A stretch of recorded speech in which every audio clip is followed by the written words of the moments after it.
Es una mesa redonda que... Nati, Dime. ¿puedes apagar tu micro un segundo? Sí. Gracias. Ay, no. Igual sí Es este. ¿Hola? Sí, no sabemos quién. Nati, ¿lo tienes cerrado seguro? No, alguien tiene un micro abierto. Claro, no sé. Nati, ¿tienes cerrado el micro seguro? ¿Ahí? Sí, mira, tiene la señal. Pues...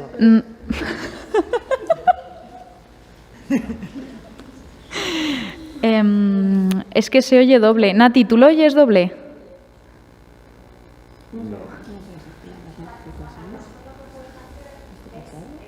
No, yo oigo bien y a ver, no hay nadie más aquí hablando ni nada en mi casa. Dime, Carmen.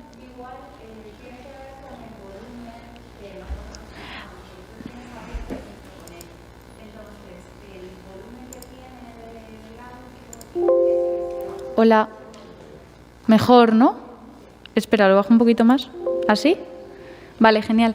Bueno, perdón por este pequeño fallo técnico. Buenas tardes. Esta mesa trata un poco de visibilizar en este día 25N contra la violencia de género las violencias institucionales que sufrimos las mujeres y personas no binarias. Y nada, simplemente pues hemos traído esta jornada la hemos titulado desde el proyecto de innovación y demás grupos que son Aviala, Cuansa, Punto Violeta, Asamblea Feminista y RQTR.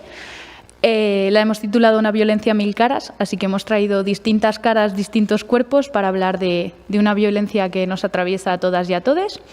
Y bueno, queríamos hacer un breve inciso, y es que si en algún momento sufrís cualquier tipo de violencia o acoso o sentís incómodas, incómodes dentro de la universidad, pues que existen todos estos colectivos, que podéis acudir a ellos, que todos tenemos redes sociales y que estamos aquí para ayudar, para apoyarnos y para crear red.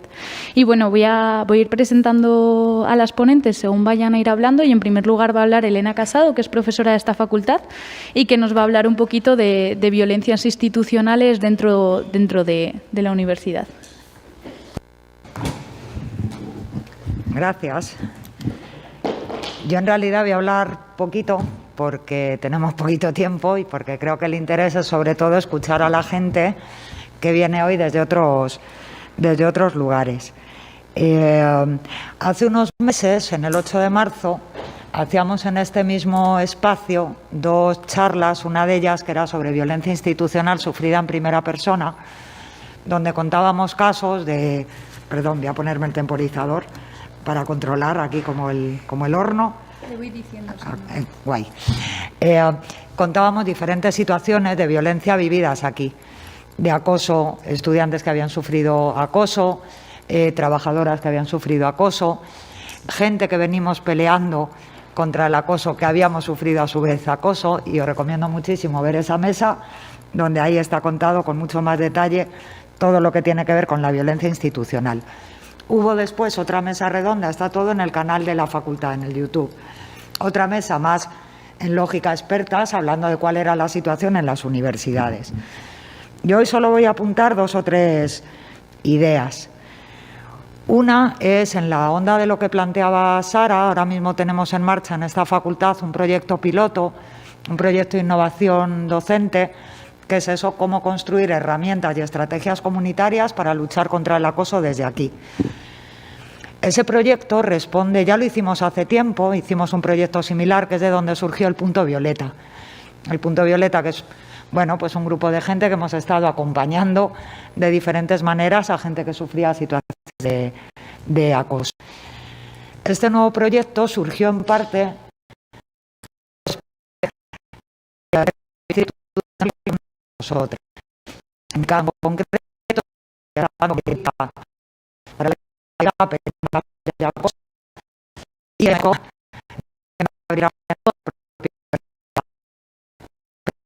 eso que muchas veces a mí sin digo esto porque es decir una con diferentes y creo que al mismo tiempo que la denunciamos, bueno, pues que tiene mucha potencial, que nos sirve para acuerparnos entre todos y estar y organizar cosas distintas.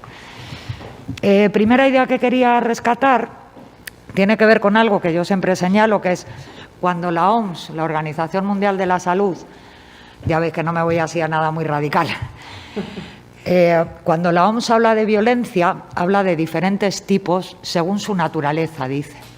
Y habla de violencia física, violencia sexual, violencia psicológica.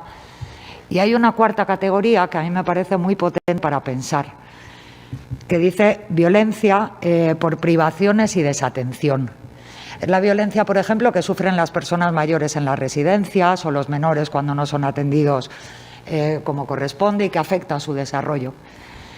Creo que la violencia institucional, en el caso concreto del acoso sexual, sexista, LGTB-fóbico, etcétera, en la universidad tiene mucho que ver con esta forma de violencia.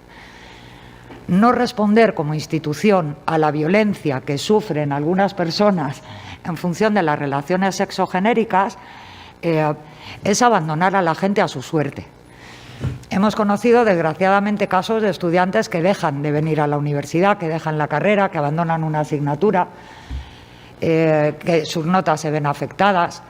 El acoso sexual, sexista, LGTB-fóbico en la universidad afecta a dos derechos fundamentales: el derecho a la educación y el derecho a un trabajo digno, en el caso de las trabajadoras.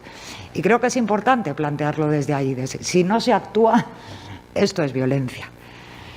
Por otro lado, os decía eso, privaciones cuando no se atiende y desatención, directamente eso, el abandono más absoluto de la gente en situaciones de violencia porque no hay una respuesta institucional eficaz.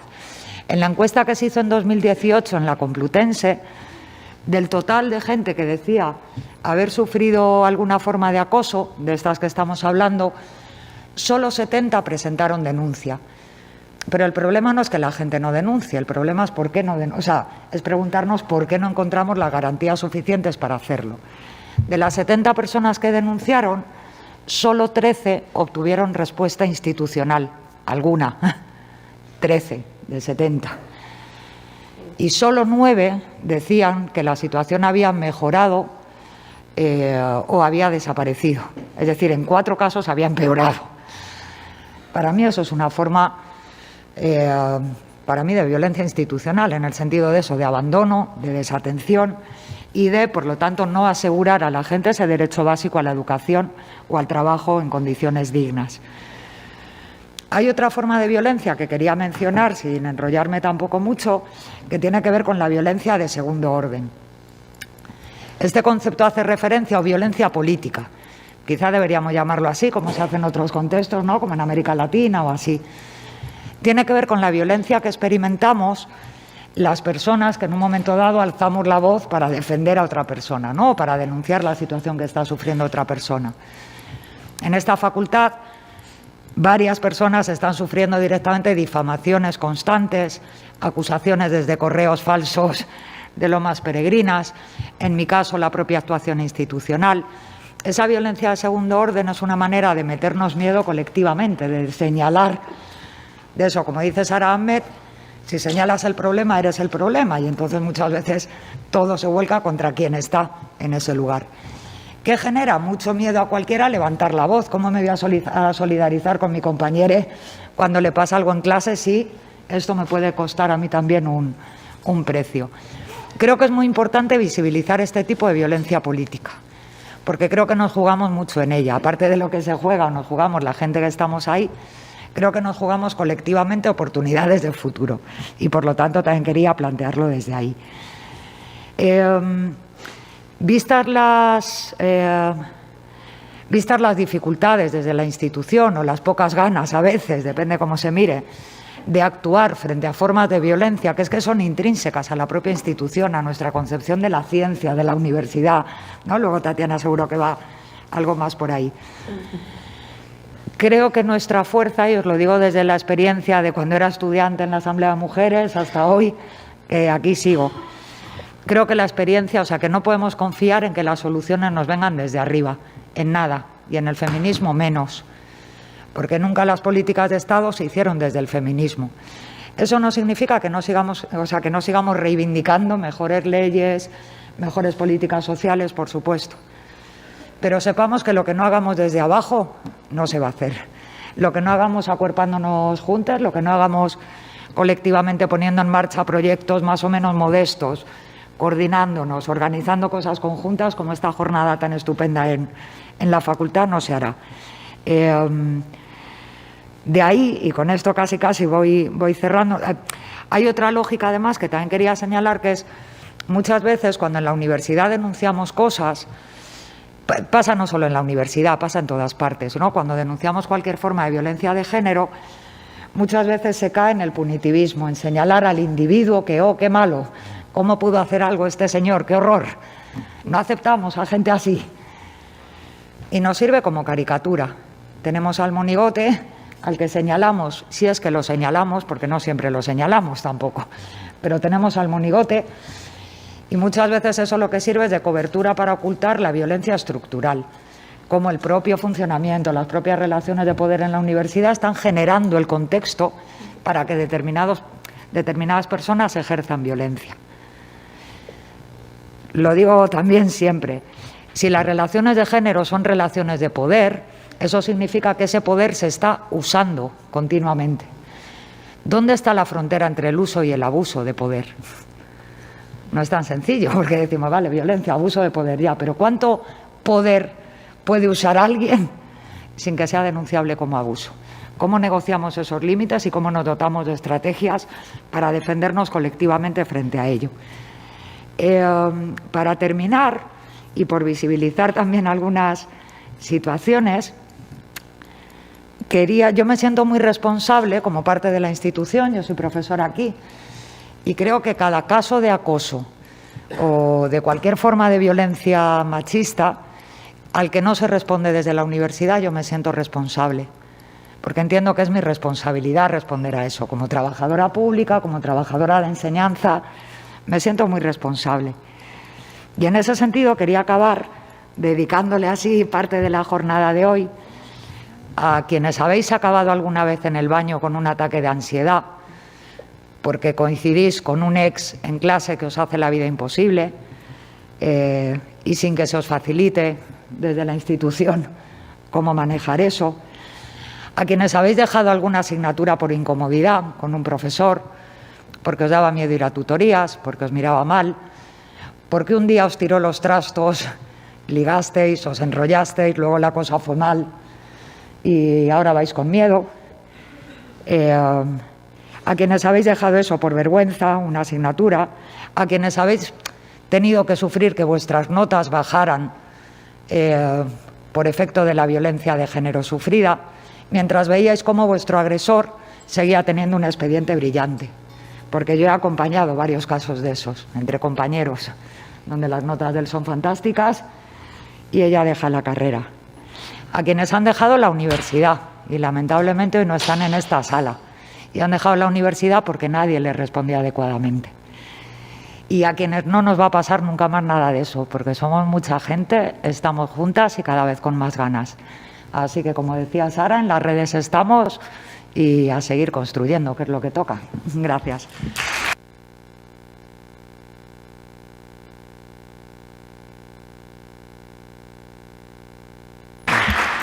Muchas gracias, Elena. Bueno, si Tatiana me lo permite, voy a leer su currículum porque no me lo sé.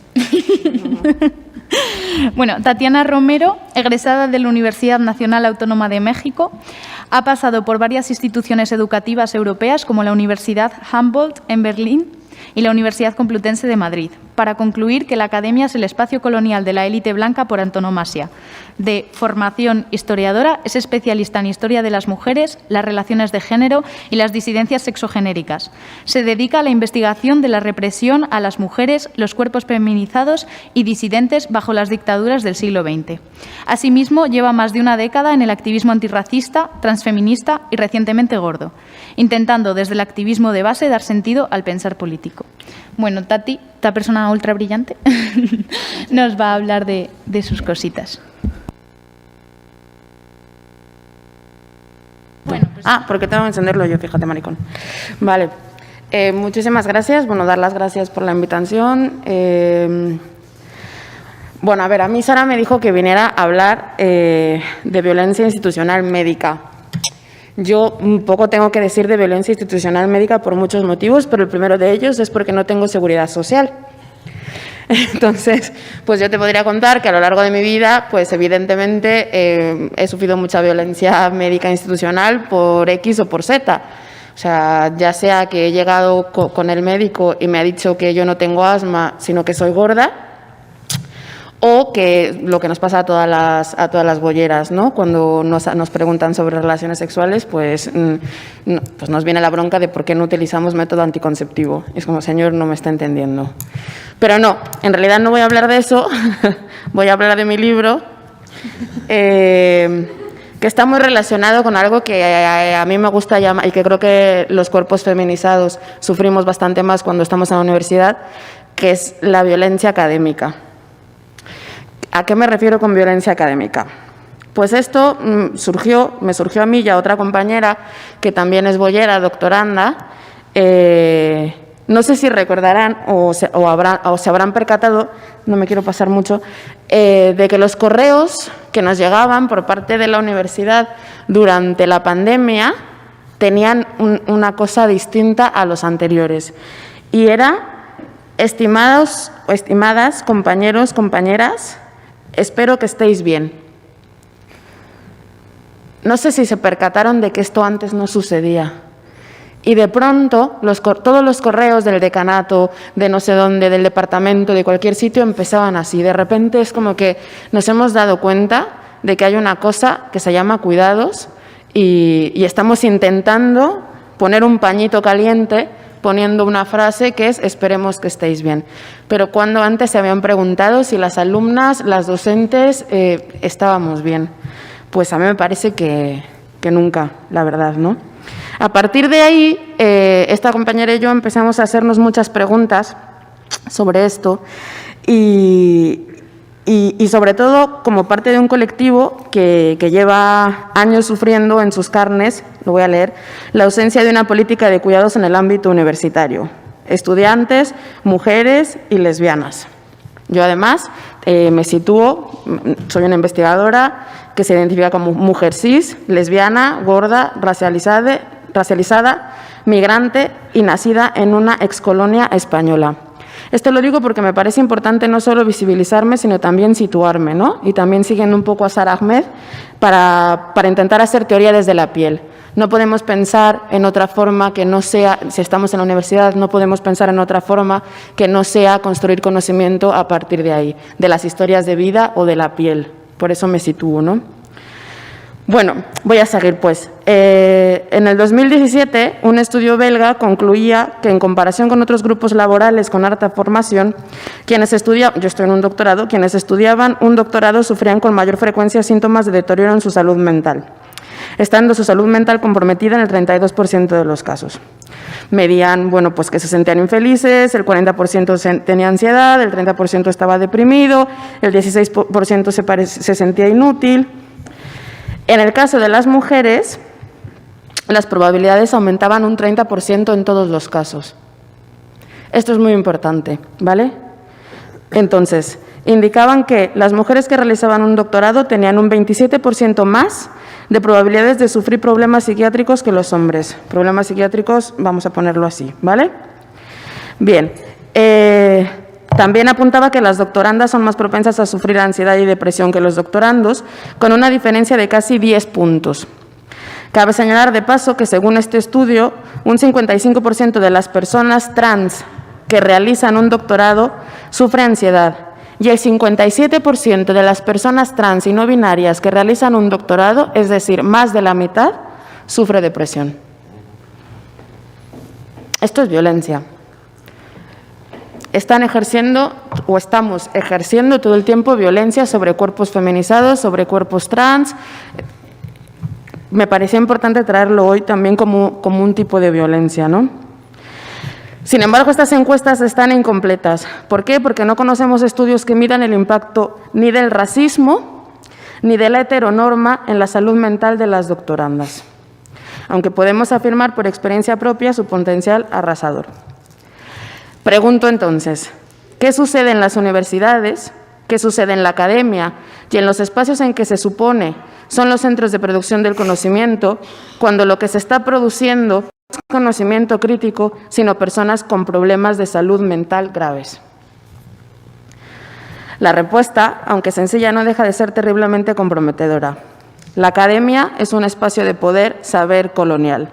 Su sino no es otro que el de reproducir un universo de relaciones intersubjetivas de dominación eurocentradas, oprimiendo y o expulsando a todos los cuerpos y vidas que no entren dentro del marco referencial de la modernidad, es decir, hombre, blanco, cis, burgués y heterosexual.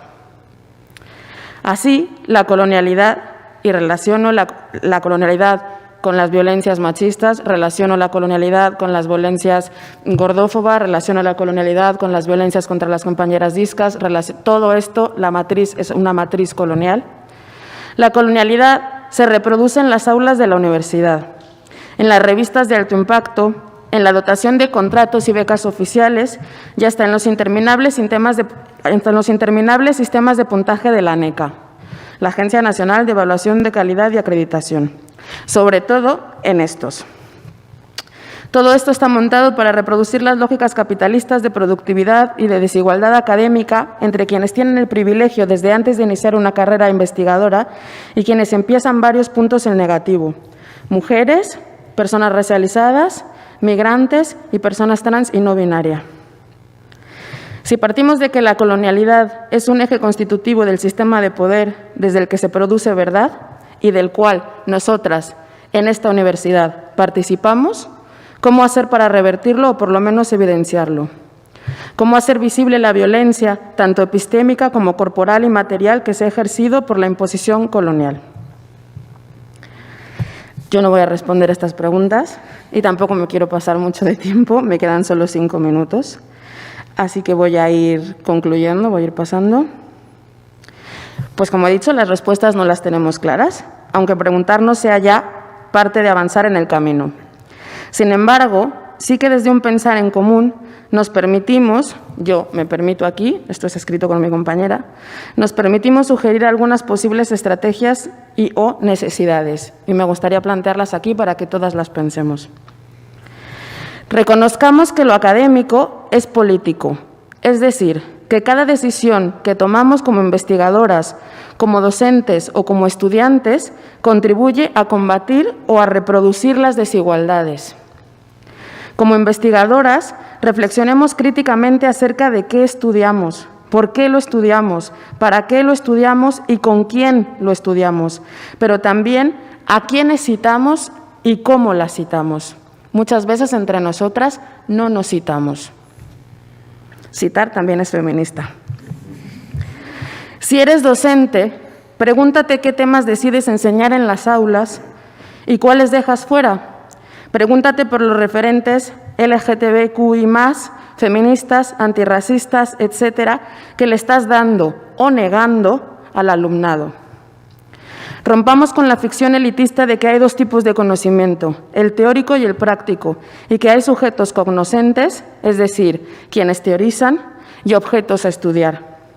El trabajo de las universidades debe estar en contacto con el mundo, debe reactivar el saber de lo vivo, como dice Sueli Rodnik. Generemos espacios seguros para que todas las personas puedan participar libremente y ejercitar su derecho a tener voz. Responsabilicémonos de los privilegios que tenemos. Aunque atrincherarse en la Torre de Marfil y dedicarnos a hablar de mi libro parezca una oferta tentadora, en su lugar bajemos al fango y allanemos los caminos para quienes vienen detrás.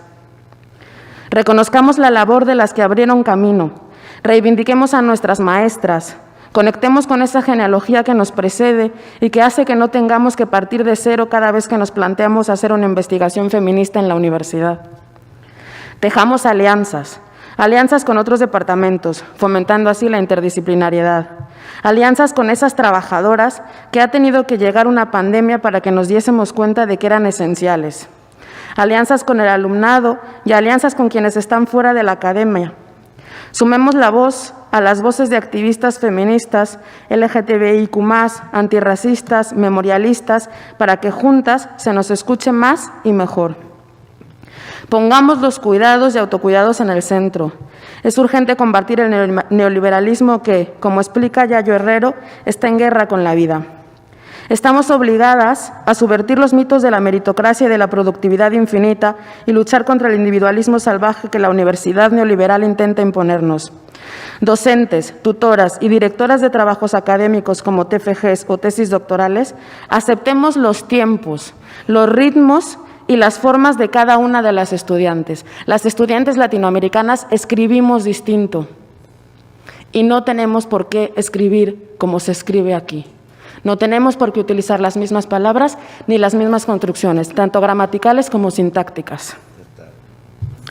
Seamos compasivas a la hora de corregir, interpelemos desde el cuidado, intentando motivar a la alumna en lugar de destruirle la autoestima. Asumamos nuestra responsabilidad como formadoras. Sobre todo, creemos vínculos como este.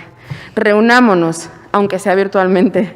Convencemos, compartamos experiencias y socialicemos las estrategias de resistencia, porque también en la universidad juntas somos más fuertes.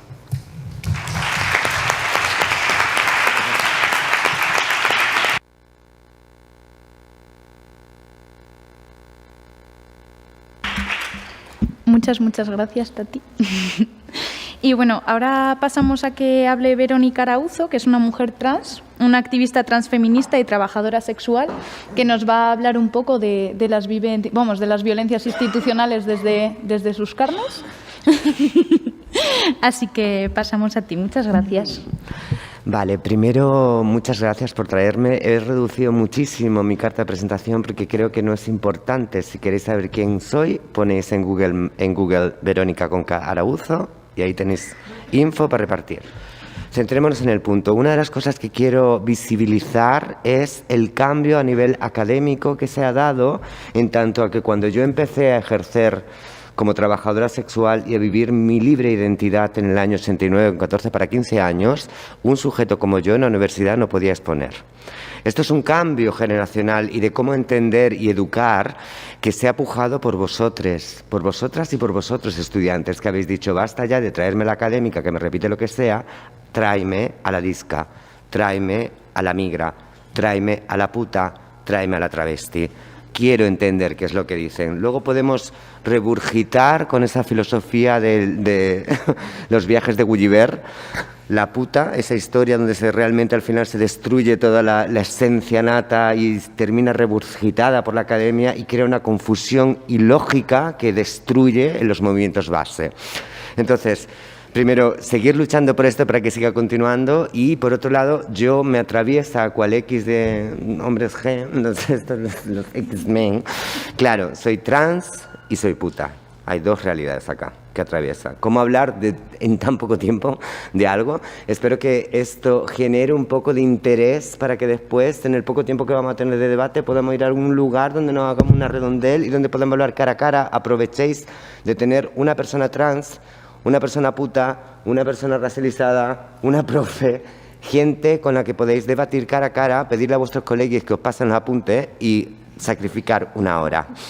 Bien, creo que voy a ponerlo en 4 puntos, no sé cómo coño lo voy a poder comprimir todo, pero quiero que entendáis que, por ejemplo, cuando hablamos de custodia infantil, la retirada de custodia de la DAIA, si hablamos de mujeres precarizadas, ¿cómo funciona el sistema? Cuando hablamos de violencia institucional, lo siento mucho, chiquis, estoy cometiendo un delito, yo paso, o sea, llevo la doble vacuna, tengo el mercado COVID en la cabeza. Cuando estamos hablando de violencia institucional y cuando estamos hablando de retirada de custodia, estamos hablando de la criminalización de la precariedad de las mujeres, en su mayoría monomarentales, que tienen que hacer 1000 malabares para poder cuidar a sus hijos, a sus criaturas.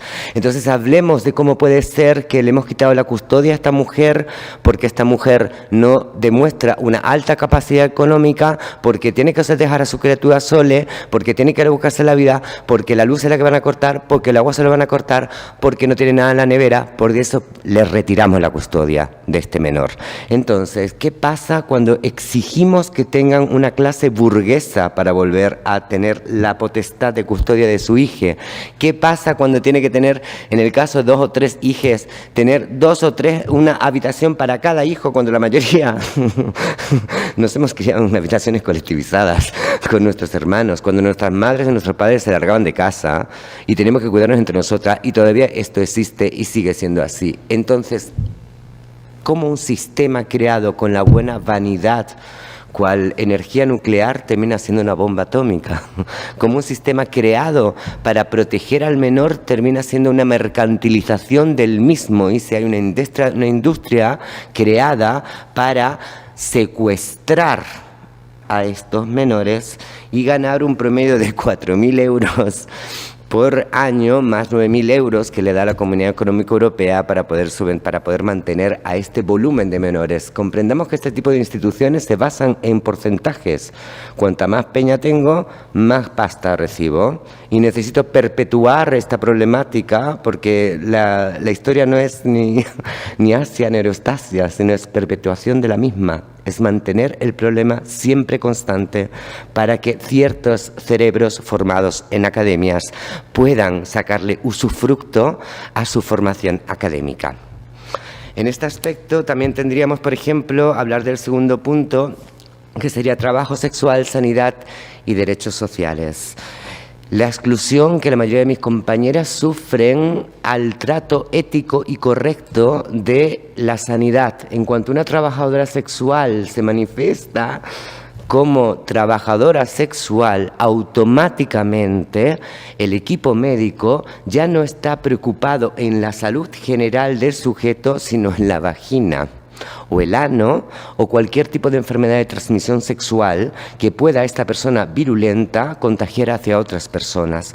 Con esto quiero decir, hay un montón de enfermedades que tienen sintomatologías parecidas a enfermedades de transmisión sexual. Automáticamente, no me importe si venimos a hacer un análisis de cáncer o venimos a hacer un análisis de lo que sea, automáticamente primero voy a hacer un chequeo automático de tu salud sexual, de tus enfermedades que puedas contagiar venéreas, y una vez que haya descartado toda posibilidad de que no eres un ser contagioso o es una enfermedad venérea, entonces empezaré a indagar, siempre con la duda de que igual no me he dado cuenta y vuelve a ser una enfermedad venérea, que lo tuyo puede ser otra cosa. Esto es una violencia institucional declarada en este país, y esto sigue siendo. Y aquí, cuando estoy hablando de estos ejemplos, no estoy haciendo una visión todavía interseccional, porque quiero llevarla hasta el final, cuando hablamos de diferentes corporalidades, de diferentes estatus sociales y de diferentes estatus en tanto a situación regular documental. Las personas trans, la exclusión laboral del mercado de las personas trans es una de tantas violencias estructurales comprometidas. En el 2007 se hizo una ley en este país que es una vergüenza de ley administrativa. Es una ley administrativa, simplemente. ¿Qué es lo que permitió la ley administrativa que grupos insurgentes perdimos en el 2007? Permitió que la gente cis con passing, que no se le cala al vulgar kinky, hablando todo el mundo, al que no se le cala, pudiera funcionar libremente, porque lo único que le hacía que se le calara al momento que soltaba el documentico. Ahí es cuando se lo calabas. Entonces, ¿qué pasa? ¿Hay integración laboral de la comunidad trans? Claro, obviamente, mientras él sea él, ella sea ella y no se lo cales, claro que hay integración. Tenéis un montón de peña a vuestro alrededor que ni sabéis que son trans y están trabajando con vosotros a vuestro alrededor, escuchando cómo ponéis a parir a la comunidad trans, que también es otro doble hándicap cuando nos reunimos con esta compañera, sobre todo de te sentía del no saber lo que es tener que escuchar lo que hablan de nosotras. Y tú hay decir, ¿cómo me voy a manifestar en esta gente? ¿Cómo le voy a decir yo soy una mujer trans? Entonces, en este aspecto, lo que hoy en día esta sociedad tiene que evolucionar es que una compañera trans evidente, bien cosificada, bien marcada, como hicieron en Abya Yala, llamar a las compañeras travesti, un problema que hemos tenido en Europa, que estamos construyendo todo bajo el paraguas del trans, y ese paraguas del trans no permite dejar claro la interseccionalidad de opresiones que las diferentes corporalidades de la comunidad sufre. No es lo mismo ser una trans mujer evidente africana que una trans mujer evidente española. No es lo mismo ser una trans mujer evidente canadiense que una trans mujer evidente venida de Quito. No es la misma realidad.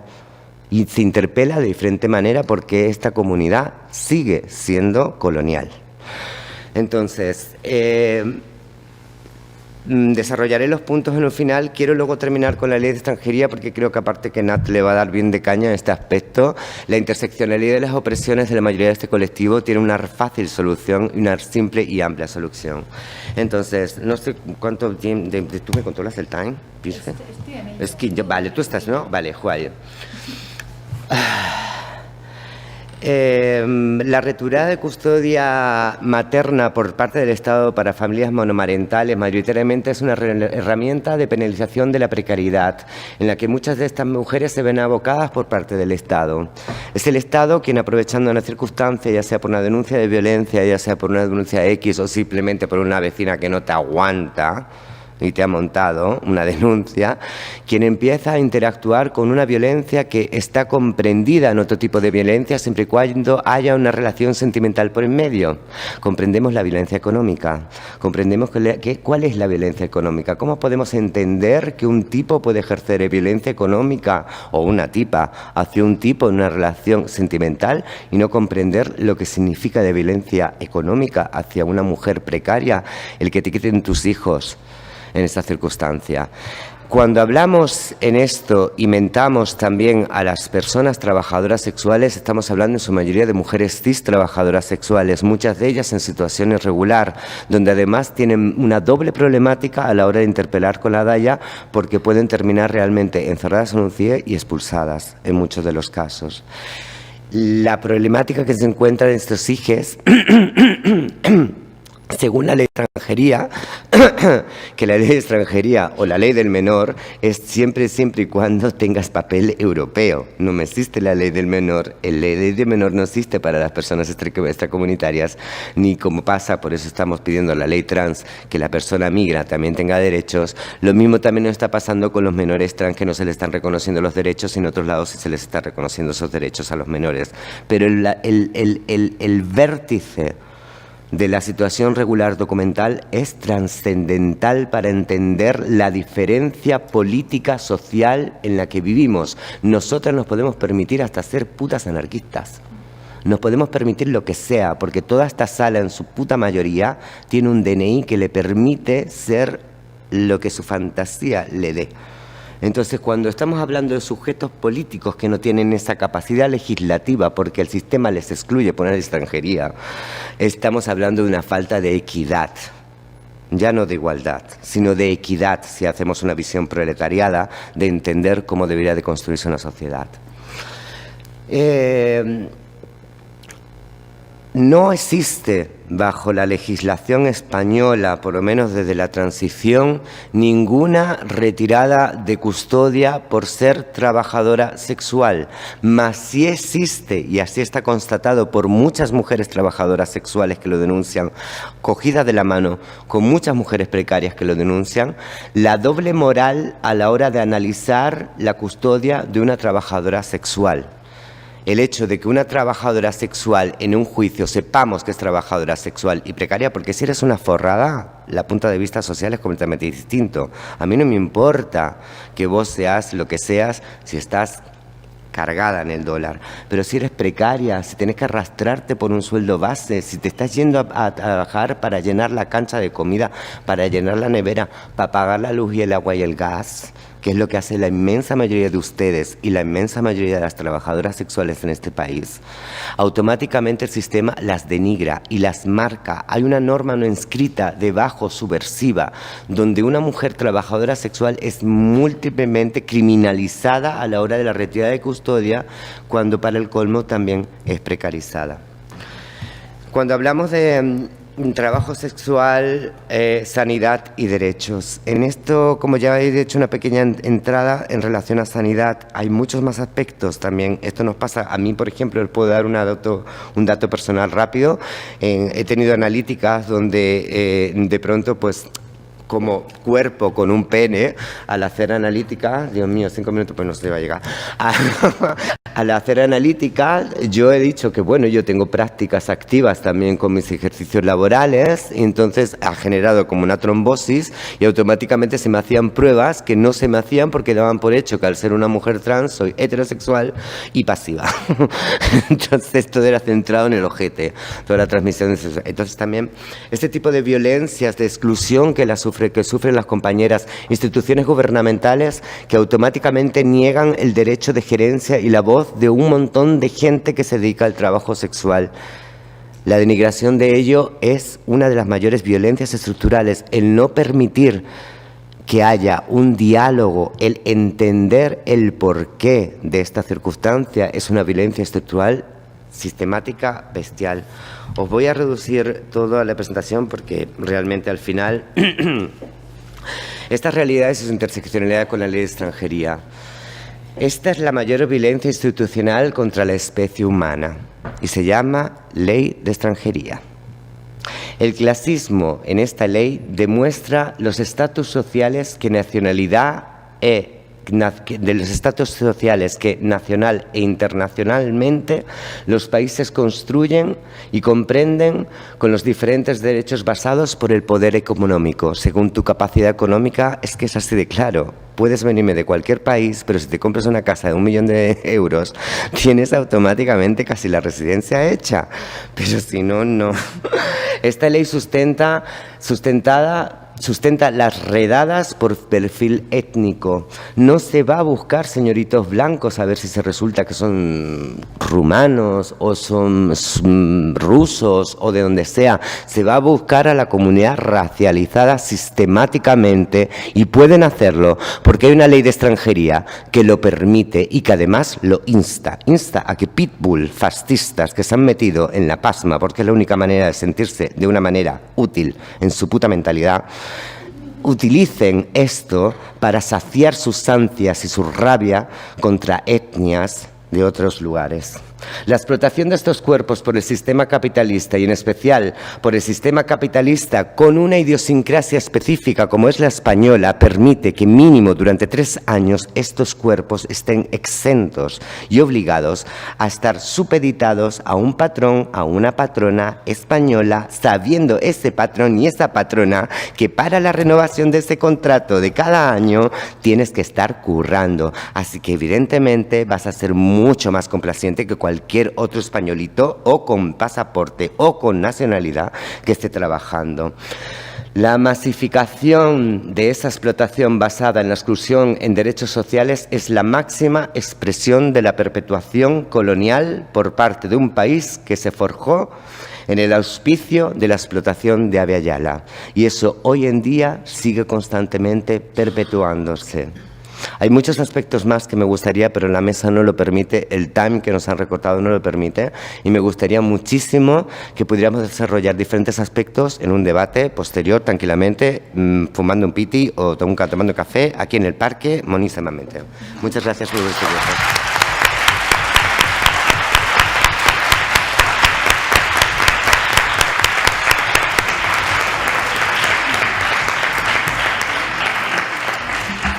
Muchas gracias. Si apagas el micro para que así no haya como rever y cosas raras. Vale, y ahora vamos a pasar a la personita que está desde casa. Bueno, te leo la presentación que me pasaste. Militante antirracista por obligación, escritore por... ¿Cómo era? Me estoy intentando acordar. Escritore por vocación y transfeminista por convicción. Y es Nati Olivera que nos va a hablar de de violencia también institucional relacionada con las personas migrantes, como persona no binaria y haciendo hincapié en las violencias policiales, si no me equivoco. Te pongo alta, ¿vale? Para que se te oiga bien. Vale, bueno, una pena no poder estar ahí de cuerpo presente, pero hay obligaciones aquí que atender, ¿no? En Barcelona. Muchísimas gracias por el espacio, lo primero. Para mí no se puede hablar de violencia policial sin hablar del infame artículo... Ay, ahora no me acuerdo. Bueno, la ley de extranjería, ¿no? Que permite que hayan paradas policial por perfil étnico y una serie de cosas más, ¿no? Pero antes me gustaría hacer un pequeño recordatorio, por llamarlo así. Ayer en Zaragoza un chaval sirio se suicidó. Habían 10 policías rodeándole y como era sirio, pues probablemente era un terrorista. Y ese chaval lo que tenía era problemas, era un chaval neurodivergente. De esos 10 policías, ninguno tuvo la iniciativa de intentar desarmarlo. El chaval iba armado con un cuchillo. Después se convirtió en meme y demás, toda esa historia que a mí me parece muy espeluznante, ¿no? Y yo aquí os lanzo la pregunta, si este mismo chaval hubiera sido blanco y con pasaporte europeo, ¿no hubieran bajado los geos en paracaídas a intentar desarmarle? El día 5 de noviembre, en San Cristóbal, fue tiroteado un joven ganés. Murió. La Policía Nacional poco ha hablado de eso, que se pasa la vida haciendo tweets como el de que han rescatado a unos camellos que se escaparon de un zoo o de un circo, no me acuerdo bien. Pero hay silencio y secretismo absoluto en torno a esos 5 disparos que se realizaron con un arma reglamentaria contra una persona desarmada. Vuelvo a decir lo mismo, si esta persona hubiera sido blanca, con pasaporte europeo, ¿no estaríamos quemando las calles clamando por justicia? La violencia hacia los cuerpos no blancos está muy normalizada. Es más, ahí está como una necesidad malsana de ver de facto esa violencia, ¿no? Porque a día de hoy con las redes sociales todo esto se graba y se viraliza en cuestión de minutos. Pero eso no pasa cuando los cuerpos son cuerpos blancos.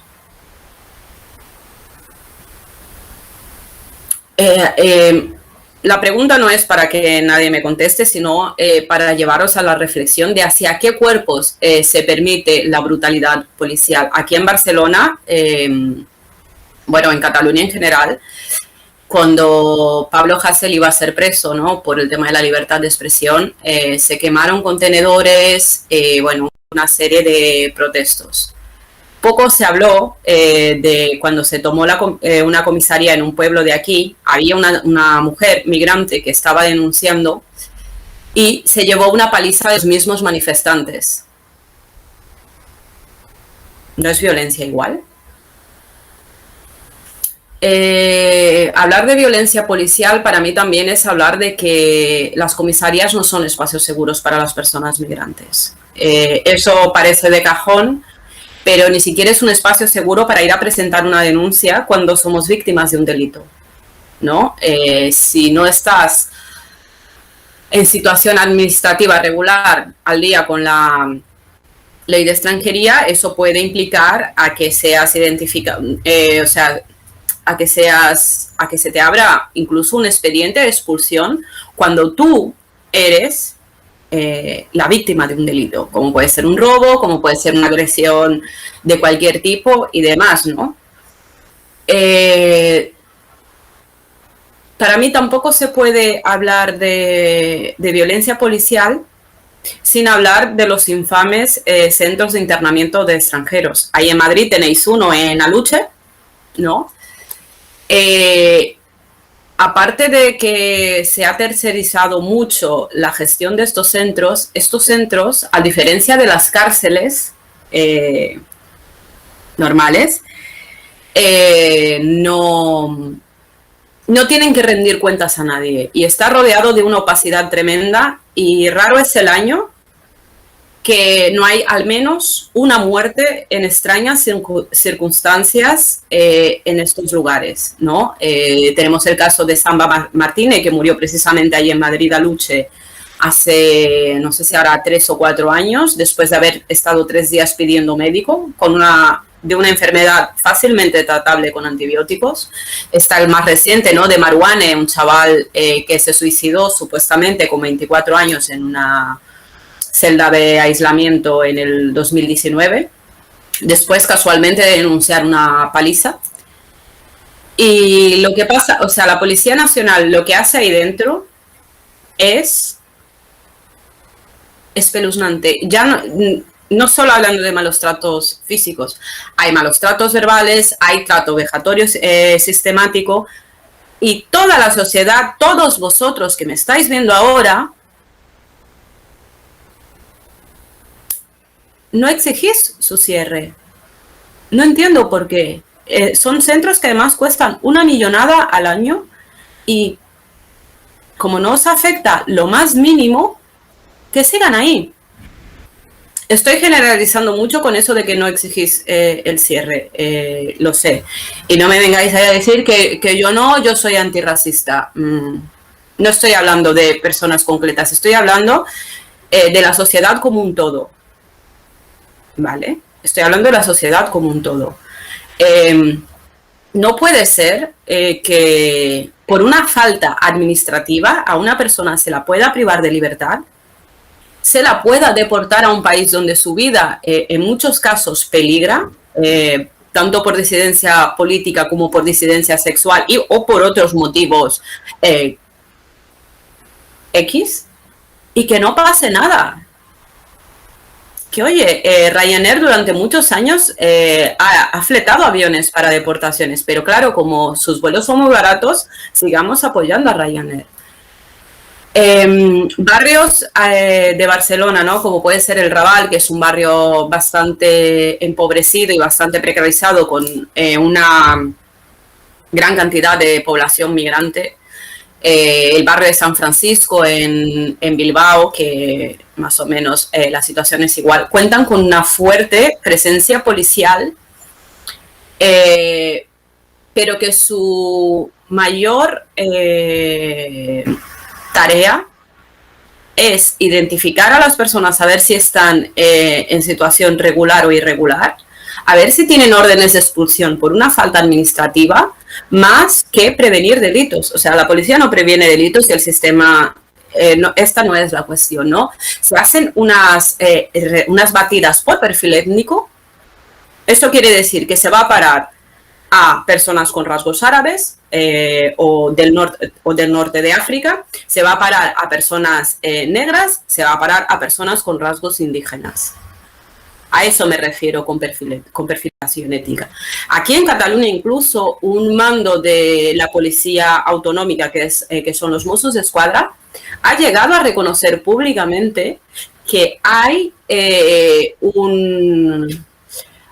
no me sé la palabra en castellano, que hay un componente racial en las paradas que hacen, después de negarlo durante muchísimo tiempo, y las instituciones van a seguir diciendo que no es así, pero existe un componente muy fuerte étnico en las paradas policiales que se hacen. Para que os hagáis una idea, por cada persona blanca que paran a 5 racializadas. Hay informes de entidades como SOS Racismo, ¿no?, que aquí en Cataluña tiene una campaña tremenda que se llama Parad de Pararme, que esto lo detalla muchísimo, ¿no?, el tema de las paradas por perfil étnico y el perfilamiento racial que hace la policía. Eso es una forma tremenda de violencia, porque eso supone que no podamos ir a trabajar con seguridad, que sí, que aunque la gente se piense que vivimos de ayudas del Estado, eso es una falacia, porque es más difícil conseguir ayudas de servicios sociales que irte a trabajar, aunque sea sin papeles y en unas condiciones infrahumanas, que conseguir ayudas. Entonces, nos vamos a trabajar con el miedo de si va a ser este el día, de que va a haber montado un control policial o a la salida del metro o en una calle random y que nos van a parar. Volvemos a casa con ese mismo miedo y a nosotros, cuando nos para la policía, no es, por favor, señor, identifíquese, no. Primero comemos pared y suelo, luego nos cachean, nos cogen la documentación, todo eso mientras la gente mira y graba. Y en muchísimos casos, los compañeros han ido a la comisaría y no han vuelto. No han vuelto porque han sido deportados, no han vuelto porque han muerto en dependencias policiales. ¿Y qué pasa? Yo me cuestiono, ¿no? Y yo lucho activamente por el cierre no solo de los centros de internamiento de extranjeros, sino por un cambio real en la legislación que permite esas actuaciones policiales, porque eso no depende de si tienes papeles o no, depende de tu color, te voy a parar o no te voy a parar. Y también por la derogación de la ley de extranjería, que es la que auspicia las deportaciones express, es la que auspicia los secuestros. Para que os hagáis una idea, desde la época del nazismo no existían centros como son los centros de internamiento de extranjeros, que no solo están en España, están en todo el sur europeo. Francia, Italia, Malta. Eso no va a frenar la migración. Lo que va a hacer es que vivamos mucho más inseguros. Y para terminar voy a leer una cita de un libro que se llama Los centros de internamiento de extranjeros, de Cristina Fernández Besa, que habla desde las ciencias penales sobre los centros de internamiento de extranjeros. Por todo ello, los centros de internamiento de extranjeros también pueden ser considerados como una forma de castigo. Junto a los efectos materiales de esta función de los CIES, también es relevante considerar los efectos simbólicos del internamiento como medida punitiva. Por un lado, las declaraciones de los responsables políticos alegando la supuesta peligrosidad de los extranjeros internados para legitimar las privaciones de derechos que se producen en los CIE. Son una expresión de la censura de las migraciones que se transmite a la sociedad en general como acto comunicativo. Por otro lado, aunque anteriormente se haya apuntado que los CIES no tienen una función de disuasión de la llegada de nuevos inmigrantes, las malas condiciones de habitabilidad y las vulneraciones de derechos humanos denunciadas tienen un efecto disuasorio para los inmigrantes que se encuentran en España, en situación regular o irregular. En ese sentido, la función de los CIES es de hacer presente la deportabilidad, es decir, expandir la amenaza de expulsión y de este modo trasladar los efectos de la frontera a los espacios de la vida cotidiana. Finalmente, es necesario subrayar que los CIE también juegan un papel importante en la reafirmación de las estratificaciones raciales. En los CIE se internan mayoritariamente a hombres y mujeres africanos. Las nacionalidades más frecuentes coinciden con las personas identificadas como sujetos peligrosos por su color de piel, nacionalidad, situación de irregularidad, antecedentes o pobreza, que se convierten en objetivo de las prácticas de exclusión. Igual que la prisión tiene el efecto simbólico de etiquetar a aquellos ciudadanos que son prejudiciales para la sociedad y que tienen que ser apartados de ella, los CIES señalan que las personas racializadas no son bienvenidas y por ello deben ser internadas y expulsadas. Los CIES tienen la función de contener a los migrantes y concretar su identidad. En otras palabras, los CIES suponen una forma de exclusión racializada, que pone de relieve que una determinada categoría de personas, frecuentemente con escasos recursos socioeconómicos y originarias del sur global, no pertenecen a la sociedad.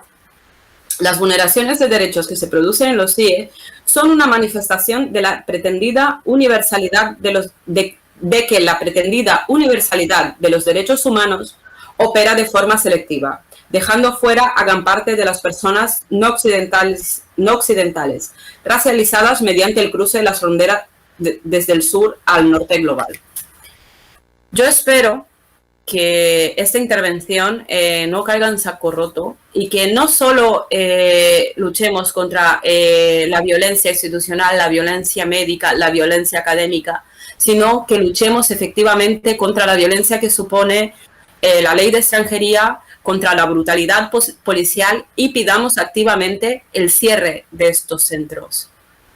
Que paren las deportaciones y que paren las identificaciones por perfil étnico o racial. Con esto termino. Muchas gracias por estar ahí escuchando.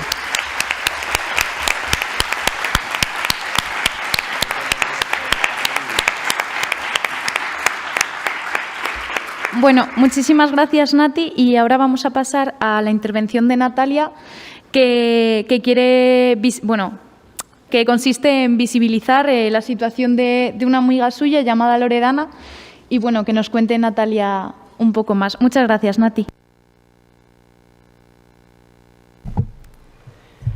Hola. Vale, estoy revueltísima de emociones después de todo esto. Ya lo estaba antes y ahora es como boom. Vale.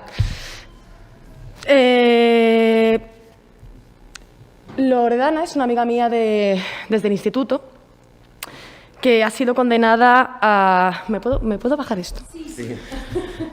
Que ha sido condenada por defenderse de su maltratador. Yo recibí una llamada el 14 de octubre que me despertó de la cama y me puso histérica hasta el día de hoy, en la que una amiga mía me decía que a Lore la meten en la cárcel. La meten en la cárcel por el rollo de Numan, de ese exnovio, tal, ese caso que lleva abierto tanto tiempo, que todos pensábamos que no iba a pasar. Esa fue una hostia de realidad que Lorena lleva recibiendo periódicamente desde hace más de 4 años. En marzo de 2017 ella empieza a salir con un pibe, con un chico, que tiene un par de años más que ella, ya tiene 19, el 21, y bueno, es el perfil del típico maltratador psicológico, todas las casillas marcadas, en plan, control de la ropa, control de los amigos, no puedes tener amigos tíos porque me pongo súper celoso, violento, y depende de qué amigas tías, en fin. Tenía todas las contraseñas de sus redes sociales.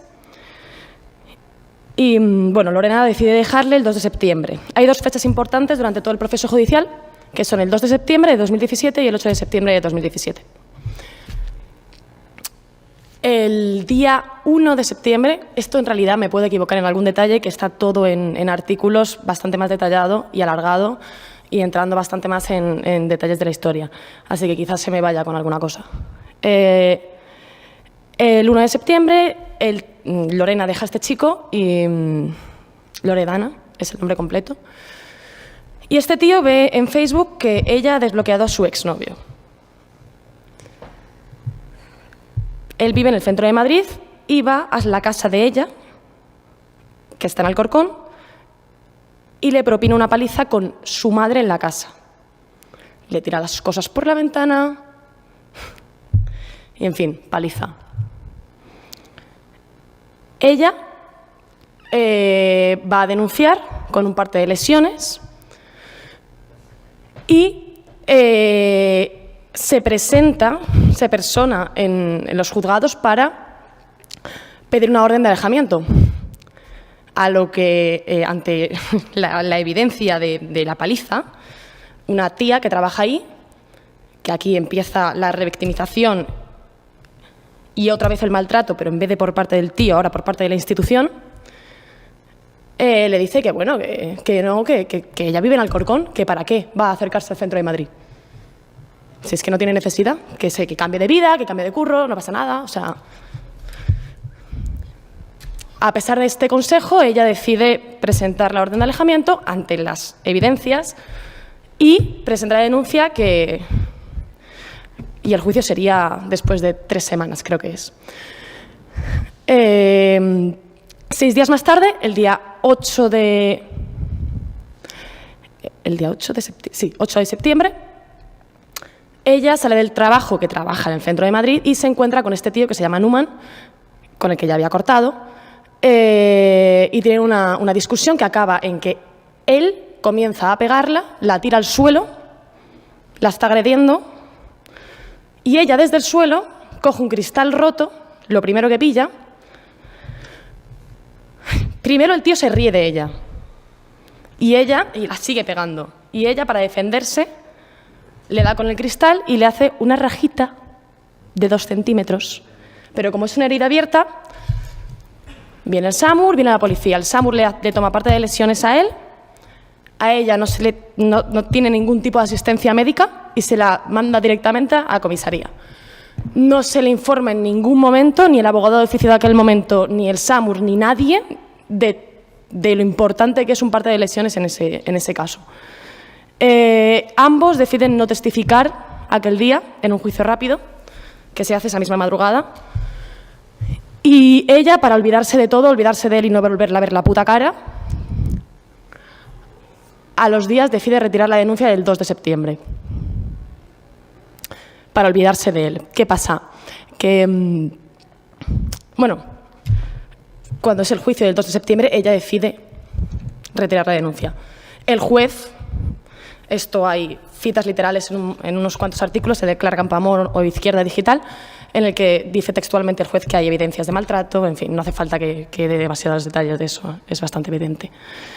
Ella retira la denuncia y a las 4 semanas le llega una carta a casa en la que se le informa de que él la ha denunciado a ella por la raja esa del 8 de septiembre. A todo esto el abogado de oficio no se sabe nada de él, o sea, directamente. Ningún tipo de información, completamente desinformada. Esto también se mete aquí el tema de la clase, ¿no? En plan, si tú tienes dinero para pagar a un abogado. Uf. Y...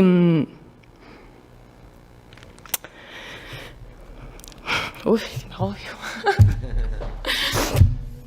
¿Qué? Perdona. Uf, es que me da... Vale. 8 de septiembre, le llega la carta un mes después, en la que se le informa de eso, de que la ha denunciado. A partir de aquí pasan 2 años enteros de juicios, declaraciones, bueno, no juicios, sino declaraciones, ir a declarar de aquí para allá, en la que se ejerce una violencia institucional increíble hacia ella. Todo el rato se la juzga, se la cuestiona y desde luego completamente desinformada de todo. Y en 2019, más o menos 2 años después, le llega la sentencia a casa de que 3 años y 11 meses. No, perdón, 3 años y 9 meses y 10.000 pavos. Ella, que tampoco entendía demasiado bien qué decía la sentencia, simplemente vio lo de 10.000 euros, decidió llamar a su abogado de oficio y este le dijo, no, sí, yo ya he recurrido.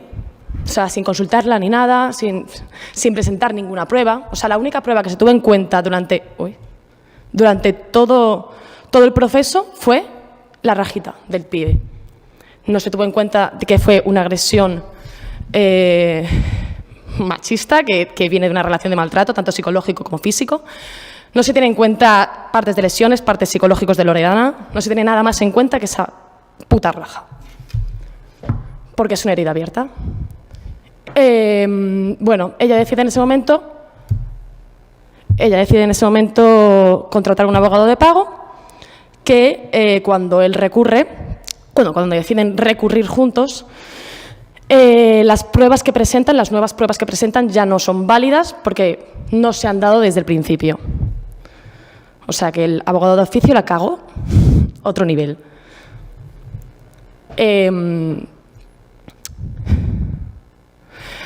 Vale, después de esto, a pesar de no haber pruebas, bueno, la reducen 1 año, es decir, la condena en vez de ser de 3 años, 9 meses y 10.000 euros, ahora es de 2 años, 9 meses y 8.750 euros. Y así se quedó.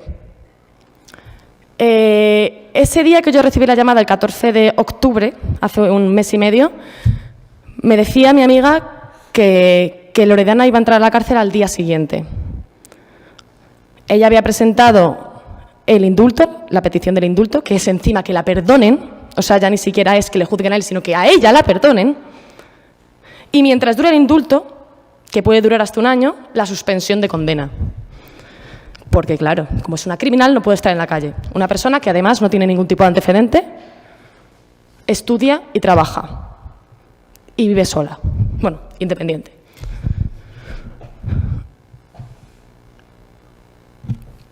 ¿Qué pasa? No le llega ninguna respuesta hacia su petición de suspensión de condena.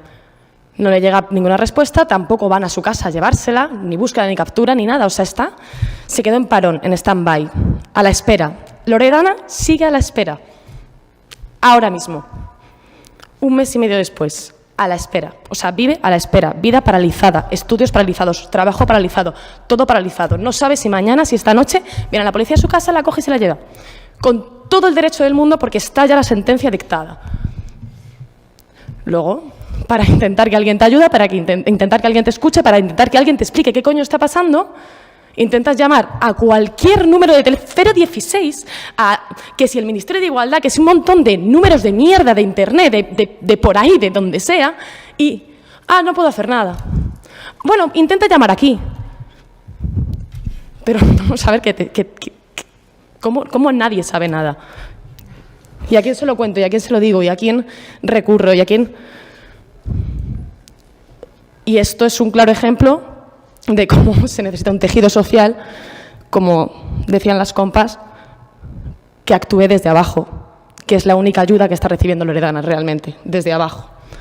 Desde abajo, desde asociaciones, desde colectivos, desde gente de la calle, que actúa desde la calle y actúa sin burocracia y sin tener que escalar para llegar a hablar con, Dios, no sé.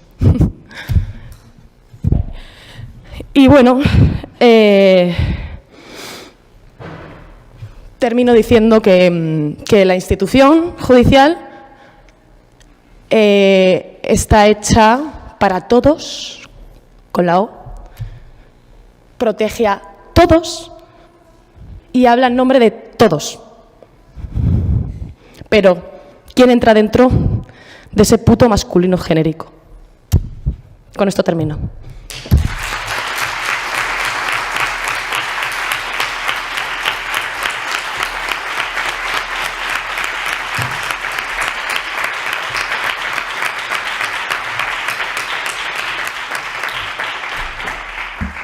Bueno, por desgracia ahora viene otro acto y tenemos solo 10 minutos para preguntas y además yo me iba a extender un poco porque... Apaga, por fin. Ay, perdón. Gracias. Porque desde la Asamblea Feminista hemos redactado un comunicado sobre la historia de Loredana, incidiendo en la revictimización y en todo el proceso judicial y en cómo la institución la ha violentado y la ha dañado. Y desde aquí, los colectivos que haya, después de escuchar su historia a través de Natalia, los colectivos que haya y quieran firmarlo, incluso individualidades, lo vamos a subir al Instagram de la Asamblea Feminista. Somos Asamblea Feminista Somos Aguas, así que lo buscáis y quien quiera firmarlo, que nos mande su nombre o lo que sea y demás. Y después también hay una que subimos hace un tiempo, una petición de change.org para pedir su indulto. Entonces, que quien quiera participar y necesite información o lo que sea y quiera o intentar ayudar a Loredana en lo que se pueda, pues que esté al tanto de las redes sociales, porque estaremos ahí, y que nos envíe mensajes si cree que puede aportar algo de conocimiento, de luz sobre el tema. Y después quería dar muchísimas gracias a todas las personas que han venido a hablar aquí, porque me parece que es exponerse y porque me parece que es poner el cuerpo. Así que pues muchas gracias a todas y a tode, a todas y a todes y a Nati por poner el cuerpo, por poner la voz y porque no somos ese masculino genérico. Muchas gracias.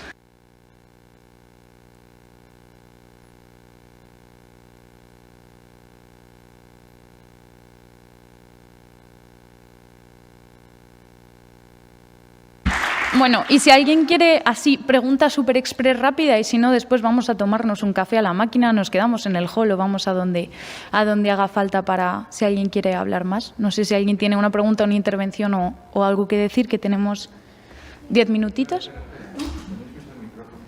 Bueno, creo que se me escucha bien. Es para la grabación.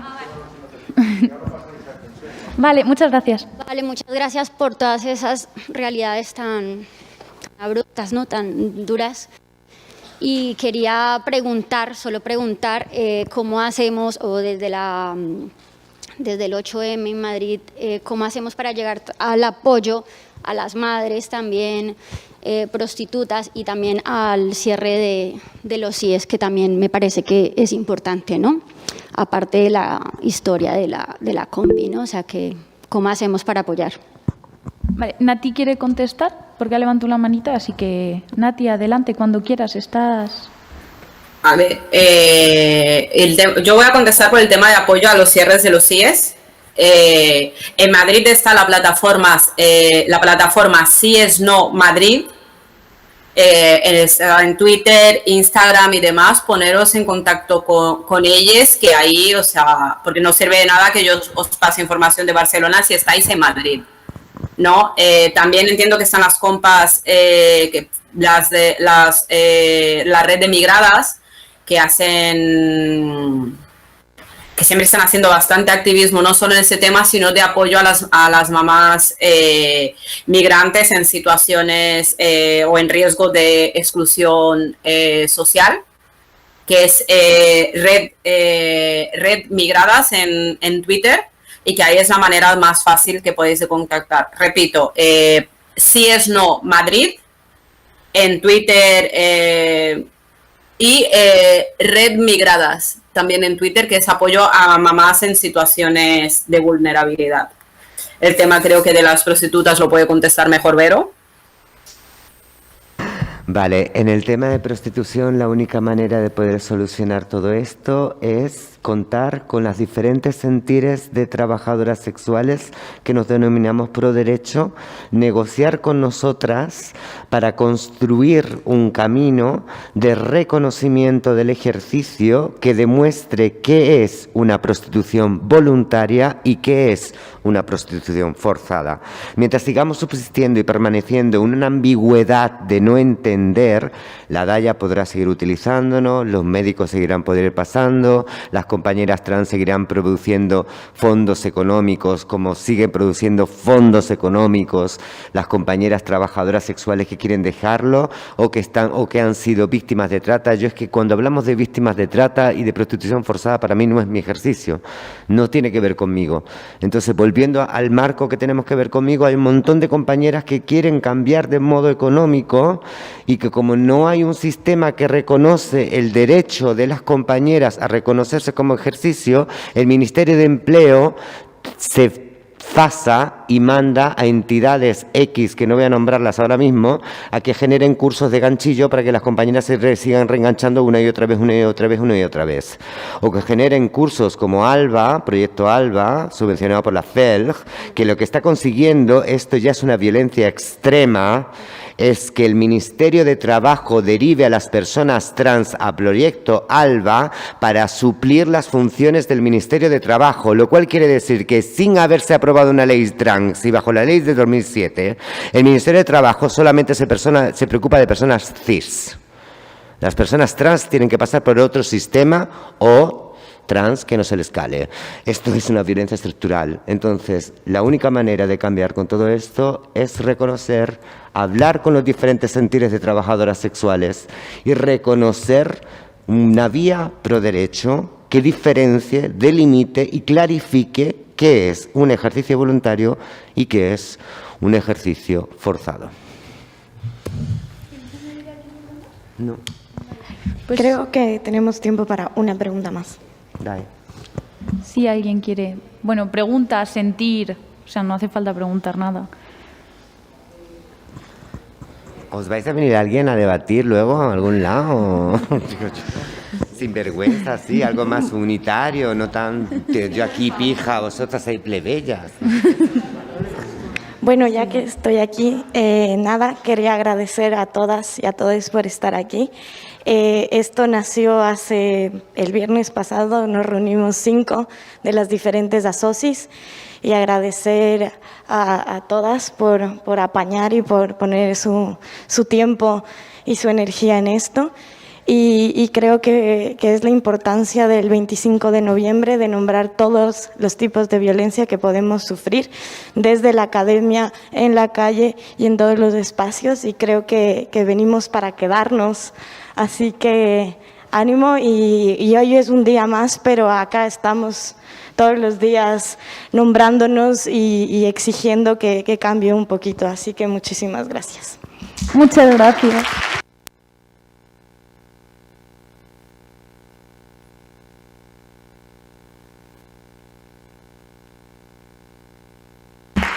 Pues muchas gracias a todo el mundo por venir, y ahora pues eso, quien quiera, café, donde sea, como sea, y un poquito de charla, y también pues eso, despedir a Nati. Muchas gracias, Nati, y te colgamos ya. Una pena que no puedes estar en el café, pero seguro que en otra ocasión nos podemos ver. Un besito muy grande.